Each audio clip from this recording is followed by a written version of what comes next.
विजय तिलक।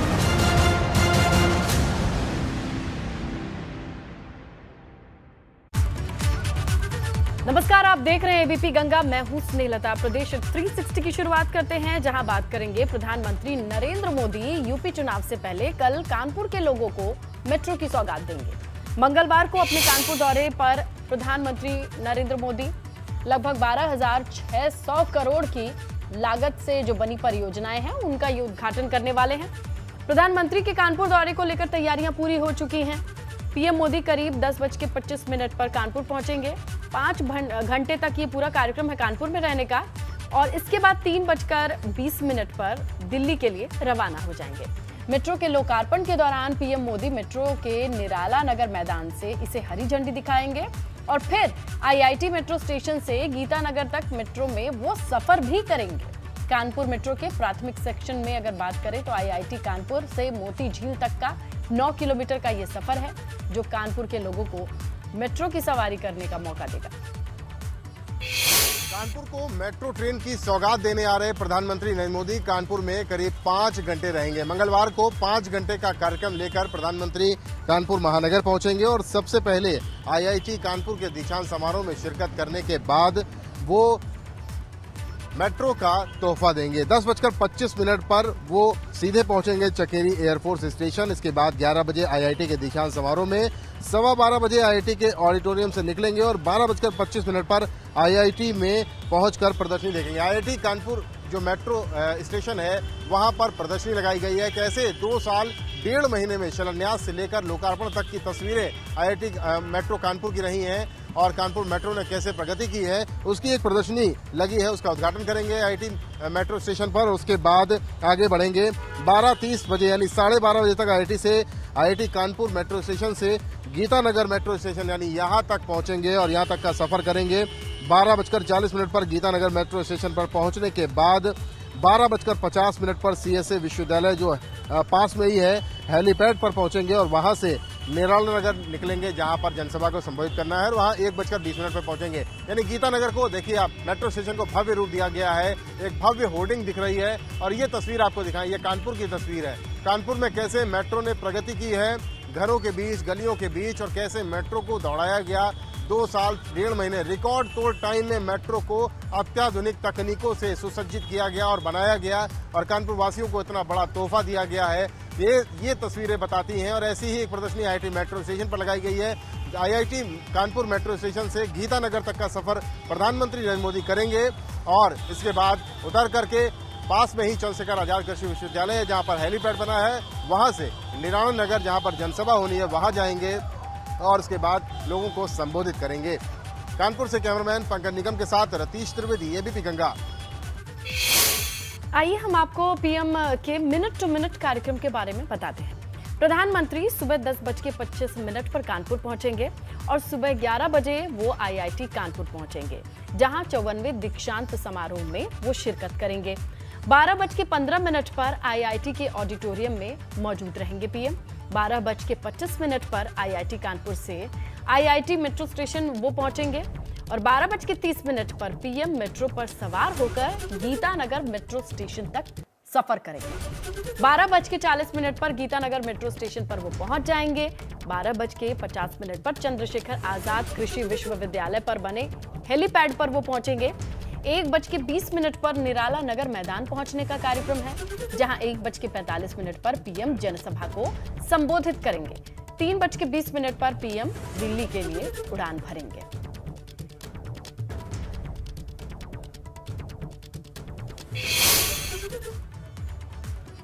तो प्रधानमंत्री ने कानपुर दौरे से पहले ट्वीट किया है। पीएम मोदी ने ट्वीट करके लिखा है कि कल 28 दिसंबर को कानपुर के लोगों के बीच होने के लिए उत्सुक हूं। मैं यहां दीक्षांत समारोह को संबोधित करूंगा @कानपुर, जिसके बाद मैं कानपुर मेट्रो स्टेशन रेल परियोजना के पूर्ण खंड का उद्घाटन करूंगा। बीनापन की मल्टी प्रोडक्ट पाइपलाइन परियोजना का भी उद्घाटन किया जाएगा।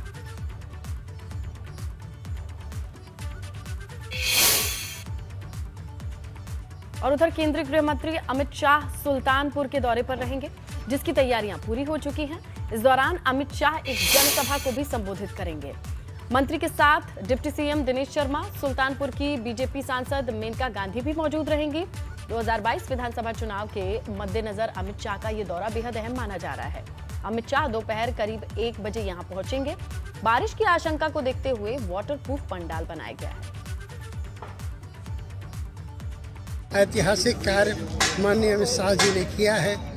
उनका स्वागत करने के लिए पूरा जनपद बहुत ही तैयारी कर रहा है।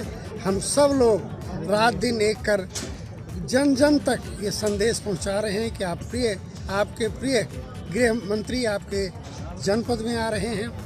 बहुत सारे लोग, लाखों की संख्या में लोग यहाँ आने को तैयार हैं और हम सब लोग उनके आगमन की प्रतीक्षा कर रहे हैं।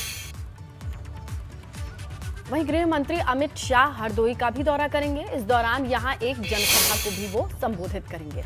अमित शाह यहां जन विश्वास यात्रा के तहत दौरा करने वाले हैं। अमित शाह के दौरे को लेकर तैयारियां जोरों पर हैं। अमित शाह की रैली को लेकर मंच तैयार है।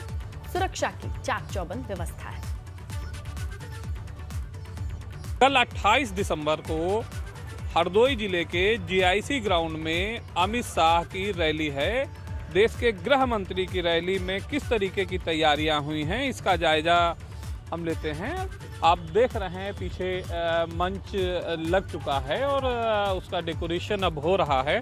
साथ ही साथ जगह जगह पर बैरिकेडिंग की गई है और बैरिकेडिंग के साथ साथ में हम आपको दिखाएं कि जो पीछे का ग्राउंड है वहाँ लगा बहुत सारी होल्डिंग्स लगी हुई हैं, बहुत सारे नेताओं की होल्डिंग लगी हैं, कुर्सियाँ लगाई जा रही हैं। बहुत सारे कर्मचारी और जो पार्टी कार्यकर्ता हैं वो इसमें जुटे हुए हैं। साथ ही साथ सुरक्षा को लेकर के भी पुलिसकर्मी भी लगातार इस ग्राउंड का जायजा ले रहे हैं और कल की रैली को ऐतिहासिक बनाने के लिए भाजपा अपना पूरा जोर लगा रही है। रंजीत कुमार सिंह, एबीपी गंगा, हरदोई। इसके अलावा केंद्रीय गृह मंत्री अमित शाह कल वाराणसी भी जाएंगे, जहां वो काशी विश्वनाथ मंदिर में दर्शन पूजन करेंगे। अमित शाह यहां पार्टी पदाधिकारियों के साथ एक बैठक करके चुनावी फीडबैक लेंगे। वहीं अमित शाह कल वाराणसी में ही रात्रि विश्राम भी करेंगे।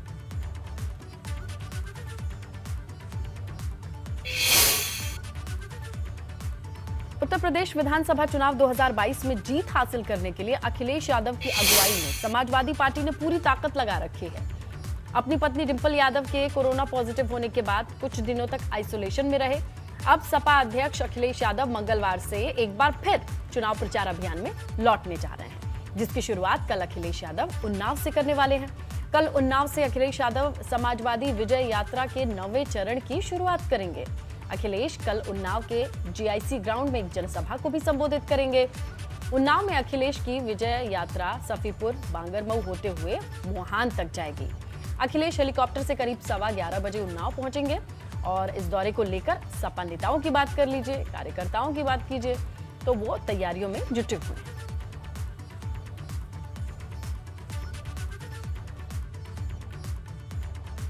देखिए, कल माननीय राष्ट्रीय अध्यक्ष जी हेलीकॉप्टर से जीआईसी ग्राउंड उन्नाव में पहली सभा करके फिर सफ़ीपुर जाएंगे। बीच में स्वागत होंगे। सफ़ीपुर से बांगरमऊ, बांगरमऊ से वाया मियाँगंज होते हुए मोहान विधानसभा में आखिरी जनसभा करेंगे। कल 4 जनसभाएं हैं और बाकी हर गांव में, हर मोड़ पर लोग स्वागत करेंगे। सीएम योगी ने प्रतापगढ़ और सीतापुर दौरे के दौरान विपक्ष पर बड़ा हमला बोला। सीएम योगी ने कहा कि अब समझ में आया कि बुआ और बबुआ नोटबंदी का विरोध क्यों करते थे, लेकिन आने वाले वक्त में बुआ बबुआ के हाथों में कटोरा होगा। वहीं सीएम ने कहा, एक पार्टी भाई बहन की है, दूसरी पार्टी चाचा भतीजे की है, तीसरी पार्टी बुआ भतीजे की है। ये वंशवाद को बढ़ावा ही देते हैं।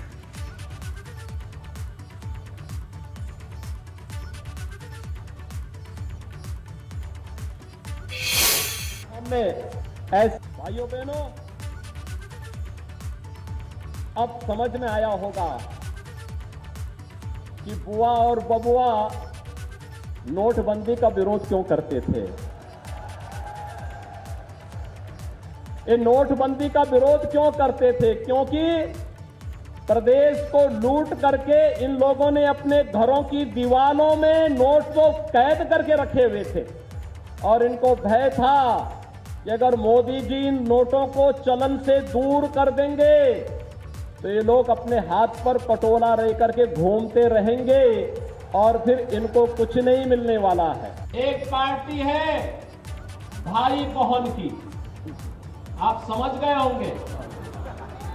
एक है चाचा भतीजे की और एक है बुआ भतीजे की। ये 3 अन्य पार्टियां हैं, यानी वंशवादी राजनीति से अलग नहीं हट पा रहे, परिवारवादी राजनीति से अलग नहीं हट पा रहे हैं। वहीं इत्र व्यापारी पीयूष जैन मामले पर समाजवादी पार्टी अब बीजेपी पर पलटवार कर रही है। सपा प्रवक्ता जूही सिंह ने कहा कि बीजेपी को बताना चाहिए कि वो किस राजनीतिक दल से जुड़े हुए हैं, उन्होंने कितना चंदा बीजेपी को दिया है। जूही सिंह ने कहा कि पीयूष जैन का सपा एमएलसी से कोई रिश्ता नहीं है। भारतीय जनता पार्टी को ये स्पष्ट करना चाहिए कि किस राजनीतिक दल से जुड़े हैं और उन्होंने कितना चंदा भारतीय जनता पार्टी को दिया। हम अपनी बात स्पष्ट कर चुके हैं कि उनका कोई रिश्ता हमारे एमएलसी से नहीं है। तो इस तरह की अफवाह फैलाने से कहीं न कहीं सरकार की खुद की एक इमेज खराब होती है। आगे बढ़ते हैं। भाजपा के राष्ट्रीय उपाध्यक्ष और यूपी के प्रभारी राधा मोहन सिंह ने अंबेडकर नगर दौरे के दौरान कांग्रेस और सपा पर निशाना साधा। राधा मोहन सिंह ने कहा कि एक परिवार ने दिल्ली में जबकि दूसरे ने सालों तक यूपी में शासन किया है। तब दोनों परिवार दिन भर गांव, गरीब और किसानों के नारे लगाते थे, लेकिन शाम होते ही अपने वंश की मजबूती के लिए काम करते थे। आज तक दिल्ली में जो एक परिवार ने शासन किया और यूपी में भी वर्षों तक एक परिवार ने शासन किया, इन परिवारों ने दिन भर नारे लगाए गांव, गरीब, किसान की मजबूती के लिए। लेकिन शाम होने के बाद अब निष्ठा के साथ अपने वंश की मजबूती के लिए काम किया। लेकिन मोदी और योगी दिन में भी देश की बात करता है तो सपने में भी देश की मजबूती के लिए सोचता है और इसीलिए देश की जनता, उत्तर प्रदेश की जनता और अम्बेडकर नगर की जनता भी अब मोदी और योगी के पीछे। आगे बढ़ते हैं। उत्तर प्रदेश की राजनीति में जाति हमेशा बड़ा फैक्टर होती है। इस बार तमाम पार्टियां ब्राह्मण को लुभाने का दांव चल रही हैं। बीजेपी ने ब्राह्मण को साधने के लिए एक समिति बनाई है, जिसे लेकर समिति के अध्यक्ष शिव प्रताप शुक्ला ने कहा, विपक्ष दुष्प्रचार कर रहा है कि ब्राह्मण बीजेपी से नाराज है, जबकि हकीकत यह है कि भाजपा ने हमेशा ब्राह्मणों का सम्मान किया है। समाजवादी पार्टी, बहुजन समाज पार्टी जिस प्रकार से गलत तरीके से यह फैला रही है कि ब्राह्मण नाराज है भाजपा से या ब्राह्मणों के लिए भाजपा ने नहीं किया, हम ये बताने जा रहे हैं कि ब्राह्मणों के लिए अगर किसी पार्टी ने किया है तो वह भारतीय जनता पार्टी है, प्रधानमंत्री नरेंद्र जी भाई मोदी हैं। इसके अतिरिक्त किसी ने भी नहीं किया है। उत्तर प्रदेश में होने वाले विधानसभा चुनाव की तारीखों का ऐलान जनवरी के दूसरे सप्ताह में हो सकता है। चुनाव की तैयारियों का जायजा लेने के लिए चुनाव आयोग की टीम कल से 3 दिन के लखनऊ दौरे पर रहेगी। 48 घंटे के अपने इस दौरे में चुनाव आयोग की जो टीम है वो मैराथन बैठक करेगी। इस दौरान हर एक मुद्दे पर निर्वाचन आयोग की टीम अधिकारियों के साथ सियासी दलों के जो प्रतिनिधि हैं उनसे भी चर्चा करेगी। चुनाव आयोग की टीम का ये दौरा काफी अहम माना जा रहा है, क्योंकि इस दौरे के बाद जब निर्वाचन आयोग की टीम दिल्ली जाएगी, उसके बाद ही यूपी में होने वाले विधानसभा चुनाव की तारीखों का ऐलान होगा। उत्तर प्रदेश में विधानसभा चुनाव की रणभेरी बस बजने वाली है और उससे ठीक पहले केंद्रीय निर्वाचन आयोग की जो टीम है वो 3 दिनों के लखनऊ दौरे पर आ रही है। 28 दिसंबर को भारत निर्वाचन आयोग की जो 13 सदस्यीय टीम है वो दोपहर 3 बजे लखनऊ पहुंचेगी और 4 बजे से बैठकों का सिलसिला शुरू हो जाएगा। पहले दिन तकरीबन 5 घंटे तक निर्वाचन आयोग के जो अधिकारी हैं वो बैठकें करेंगे।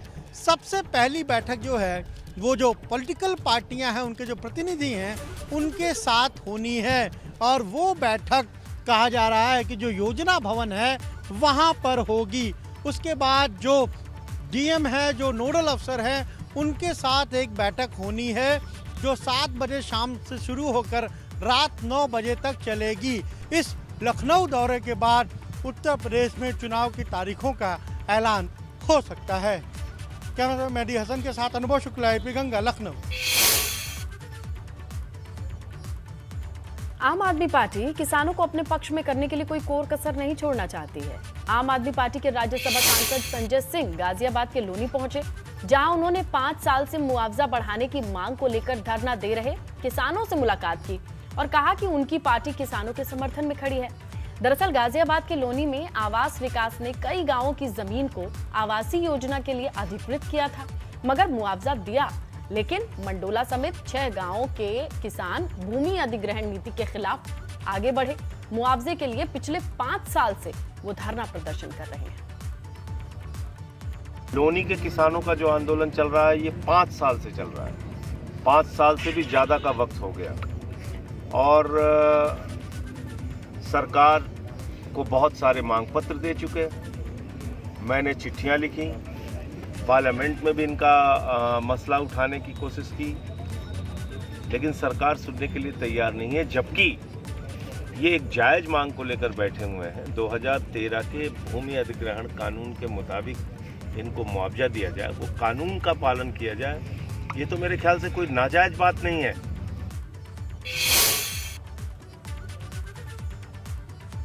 वाराणसी के रुद्राक्ष कन्वेंशन सेंटर में 3 दिवसीय काशी फिल्म फेस्टिवल की शुरुआत हुई। पहले दिन अभिनेता रवि किशन, अनुपम खेर, निर्देशक मधुर भंडारकर, सतीश कौशिक और हास्य कलाकार राजू श्रीवास्तव समेत तमाम लोगों ने यहां मौजूदगी दर्ज की।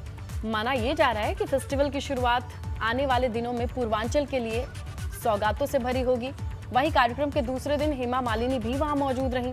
इस मौके पर तमाम कलाकारों ने अपने अनुभवों को साझा किया।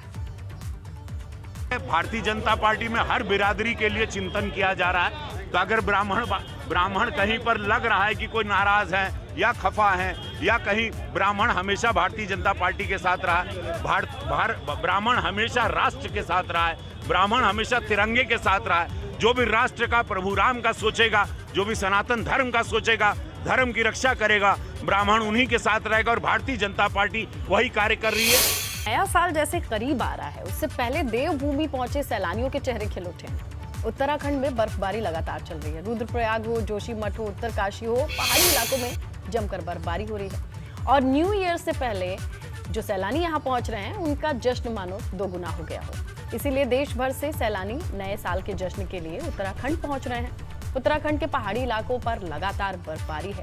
सारे पहाड़ मानो सफेद बर्फ की चादर ओढ़कर मौजूद हो वहां। और इसी बीच मौसम विभाग आने वाले दिनों में बारिश और बर्फबारी की आशंका भी जता चुका है। मौसम विभाग के मुताबिक 28 से 29 दिसंबर को उत्तरकाशी, चमोली, बागेश्वर, पिथौरागढ़ जिले में बारिश का अनुमान है, जबकि 3000 मीटर से ऊंचाई वाले क्षेत्रों में बर्फबारी भी होगी। लेकिन पहाड़ी जिलों में कल से बर्फ पड़ रही है। ये बर्फबारी सैलानियों के लिए अच्छी है, वहीं स्थानीय लोगों की मुश्किलें थोड़ी बढ़ गई हैं।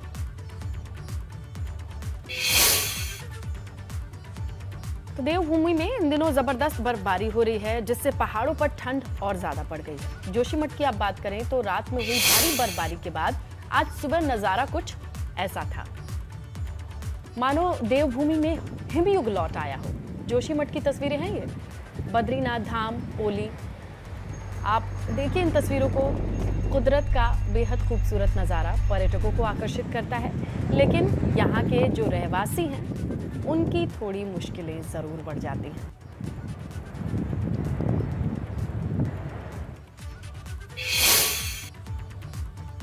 उत्तरकाशी में भी मौसम का मिजाज बदल गया है। ये तस्वीरें हम आपको दिखाएंगे जो उत्तरकाशी की हैं। पहाड़ तो बर्फ से ढक गए हैं। सुबह की धूप से ये बर्फ से ढके पहाड़ बेहद खूबसूरत नजर आए और इसी नज़ारे के लिए देश दुनिया से लोग उत्तराखंड आना पसंद करते हैं।